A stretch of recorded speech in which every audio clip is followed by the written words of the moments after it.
दोस्तों, मैं सुमन। आज हम सुशीला टागोरे जी की कहानी सीलिया का पठन करने जा रहे हैं। नानी प्यार से उसे सीलिया ही कहती थी। बड़े भैया ने अपनी शिक्षा प्राप्त सूझबूझ के साथ उसका नाम शैलजा रखा था। माँ पिताजी की वह सिल्ली रानी थी। सीलिया 11वीं कक्षा में पढ़ रही थी। सांवली सलोनी, मासूम, भोली, सरल और गंभीर स्वभाव वाली सीलिया स्वास्थ्य के कारण अपनी उम्र से कुछ ज़्यादा ही लगती थी। इसी वर्ष 1960 की सबसे अधिक विशिष्ट घटना घटी। हिंदी अखबार नई दुनिया में विज्ञापन छाया, शूद्र वर्ण की वधू चाहिए।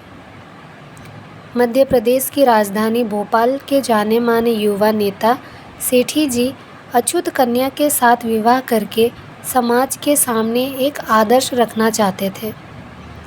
उसकी केवल एक ही शर्त थी कि लड़की कम से कम मैट्रिक हो। मध्य प्रदेश के होशंगाबाद जिले के इस छोटे गांव में भी विज्ञापन को पढ़कर हलचल मची थी। गांव के पढ़े लिखे लोगों ने, ब्राह्मण बनियों ने सीलिया की माँ को सलाह दी, तुम्हारी बेटी तो मैट्रिक पढ़ रही है, बहुत होशियार और समझदार भी है। तुम उसका फ़ोटो, नाम, पता और परिचय लिखकर भेज दो। तुम्हारी बेटी के तो भाग्य खुल जाएंगे, राज करेगी। सेठी जी बहुत बड़े आदमी हैं, तुम्हारी बेटी की किस्मत अच्छी है। सीलिया की माँ अधिक जिरह में ना पड़ केवल इतना ही कहती, हाँ भैया जी, हाँ दादाजी, हाँ भाई जी, सोच विचार करेंगे। सीलिया के साथ पढ़ने वाली सहेलियाँ उसे छेड़ती, हंसती और मजाक करती, मगर सीलिया इस बात का कोई सिर पैर नहीं समझ पाती। उसे बड़ा अजीब लगता, क्या कभी ऐसा भी हो सकता है? इस विषय में घर में भी चर्चा होती। पड़ोसी और रिश्तेदार कहते, फ़ोटो और नाम पता भेज दो।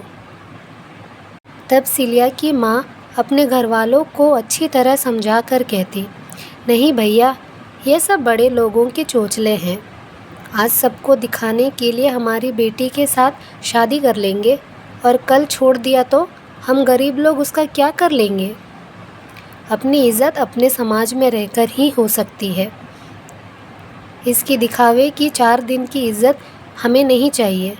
हमारी बेटी उनके परिवार और समाज में वैसा मान सम्मान नहीं पा सकेगी, ना ही फिर हमारे घर की ही रह जाएगी, ना इधर की ना उधर की, हमसे भी दूर कर दी जाएगी।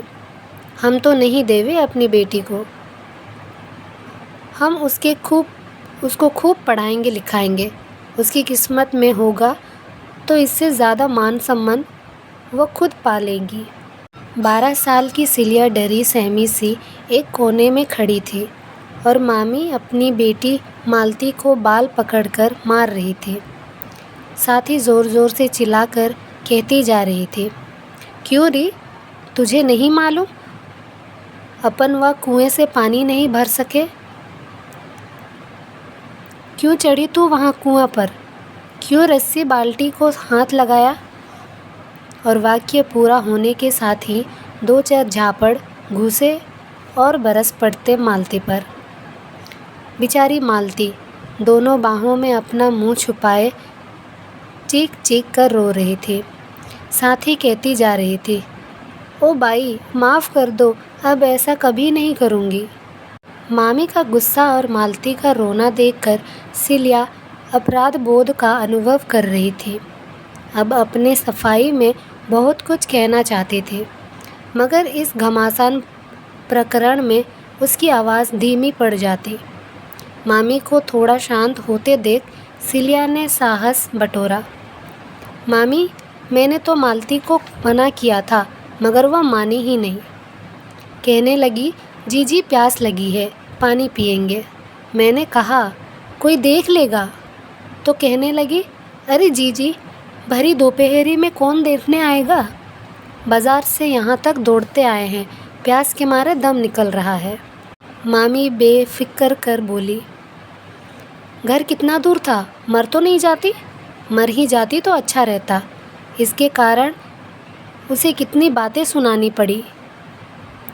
मामी ने दुख और अफसोस के साथ अपना माथा ठोकते हुए कहा था, हे भगवान, तूने हमारी कैसी जात बनाई। सीलिया नीचे देखने लगी। सच बात थी। गाडरी मोहल्ला के जिस कुएं से मालती ने पानी निकालकर पिया था, वहाँ से 20-25 कदम पर ही मामा मामी का घर था, जिसकी रस्सी, बाल्टी और कुएं को छूकर मालती ने अपवित्र कर दिया था। वह स्त्री बकरियों के रेवड़ पालती थी। गाडरी मोहल्ले के अधिकांश घरों में भेड़ बकरियों को पालने का और उन्हें बेचने खरीदने का व्यवसाय किया जाता था। गाडरी मोहल्ले से लगकर ही 8-10 घर भंगी समाज के थे। सिलिया के मामा मामी यहीं रहते थे।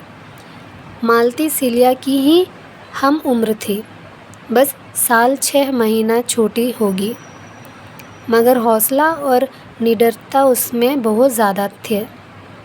जिस काम को ना करने की नसीहत उसे दी जाए, उसी काम को करने वह खतरे का सामना करना चाहती थी। सीलिया गंभीर और सरल स्वभाव की आज्ञाकारी लड़की थी।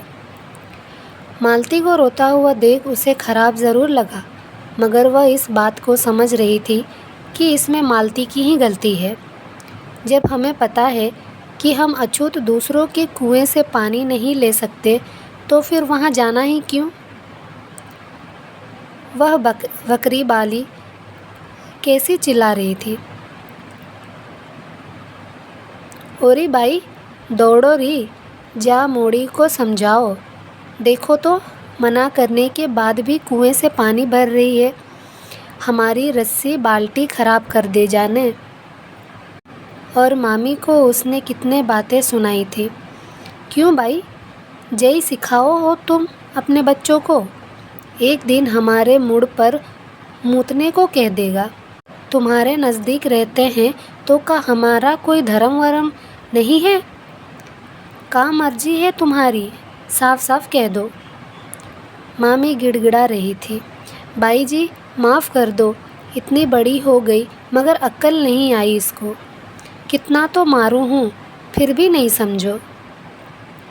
और मामी वहीं से मालती को मारती हुई घर लाई थी। बेचारी मालती। सिलिया सोच रही थी कि भगवान उसे जल्दी ही अक्ल दे देंगे, तब वह ऐसे काम नहीं किया करेगी। इसके 1 साल पहले की बात है। 5वीं कक्षा के टूर्नामेंट हो रहे थे। खेल कूद की स्पर्धाओं में उसने भी भाग लिया था। अपने कक्षा शिक्षक और सहपाठियों के साथ वह तहसील के स्कूल में गई थी। उसकी स्पर्धाएं आरंभ में ही लेने से जल्दी पूरी हो गई। वह लंबी दौड़ और कुर्सी दौड़ स्पर्धाओं में प्रथम आई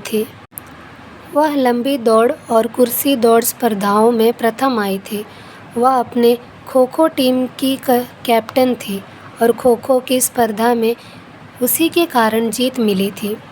खेल कूद के शिक्षक गोकुल प्रसाद ठाकुर जी ने सबके सामने उसकी बहुत तारीफ़ की थी। साथ ही पूछा था, शैलजा, जहाँ तहसील में तुम्हारे रिश्तेदार रहते होंगे, तुम वहाँ जाना चाहती हो? हमें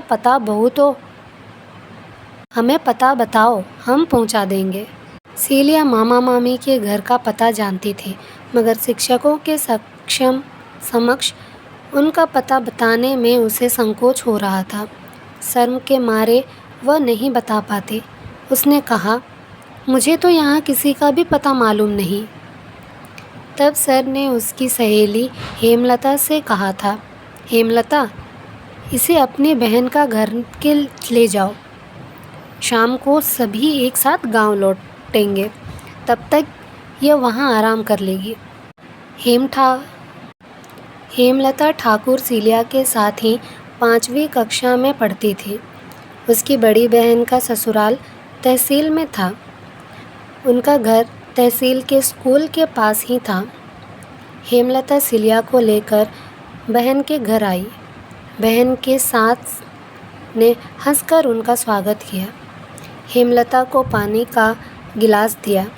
दूसरा गिलास हाथ में लेकर सीलिया से पूछने लगी, कौन है? किसकी बेटी है? कौन ठाकुर है? सीलिया कुछ कह ना सकी। हेमलता ने कहा, मौसी जी मेरी सहेली है, साथ में आई है। इसकी मामा मामी यहाँ रहते हैं, मगर इसे उनका पता मालूम नहीं है। बहन की सास उसे ध्यान से देखते हुए विचार करती रही।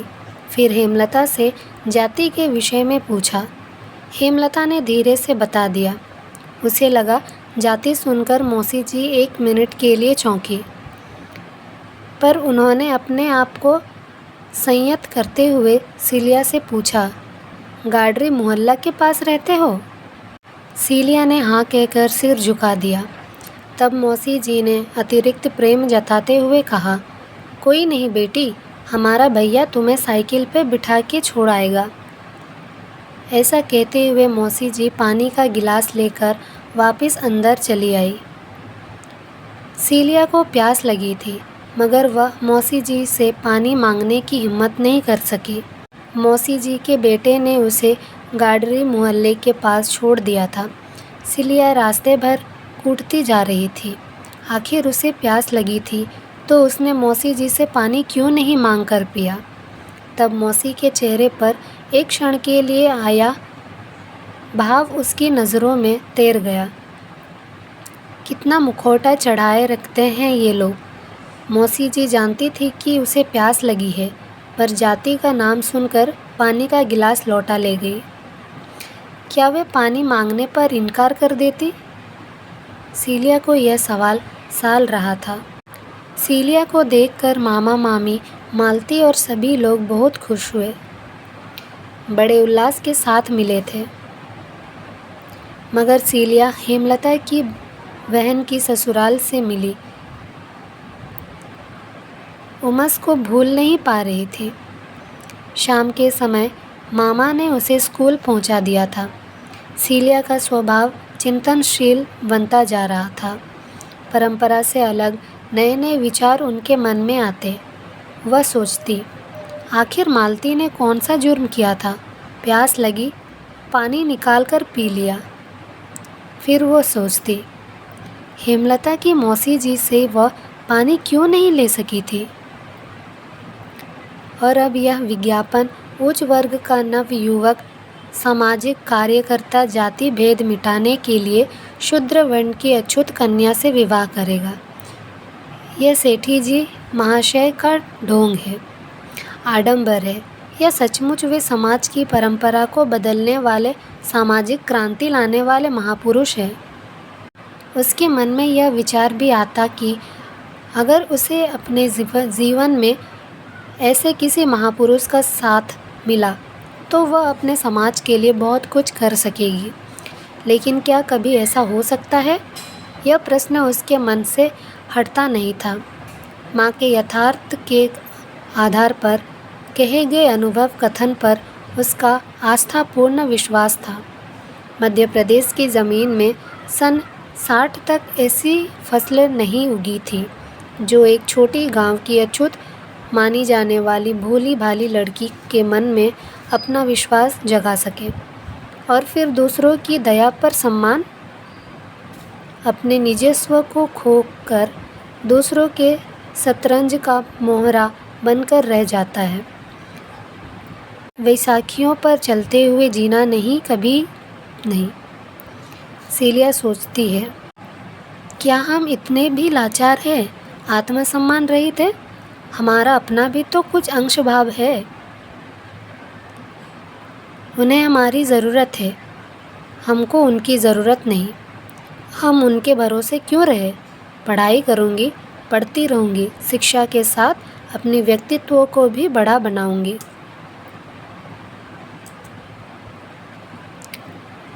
उन सभी परंपराओं के कारणों का पता लगाऊंगी जिन्होंने उन्हें अछूत बना दिया है। विद्या, बुद्धि और विवेक से अपने आप को ऊंचा सिद्ध करके रहूंगी। किसी के सामने झुकूंगी नहीं, ना ही अपमान सहूंगी। इन बातों का मन ही मन चिंतन मनन करती सीलिया एक दिन अपनी माँ और नानी के सामने कहने लगी, मैं शादी कभी नहीं करूँगी। माँ और नानी अपनी भोली भाली बेटी को ध्यान से देखती रह गई। नानी खुश होकर बोली, शादी तो एक ना एक दिन करना ही है बेटा, मगर इसके पहले तो खूब पढ़ाई कर ले। इतनी बड़ी बन जा कि बड़ी जात के कहलवाने वाले को अपने घर नौकर रख लेना। माँ मन ही मन मुस्कुरा रही थी, सोच रही थी, मेरी सिल्लो रानी को मैं खूब पढ़ाऊंगी और सम्मान के लायक बनाऊंगी। धन्यवाद।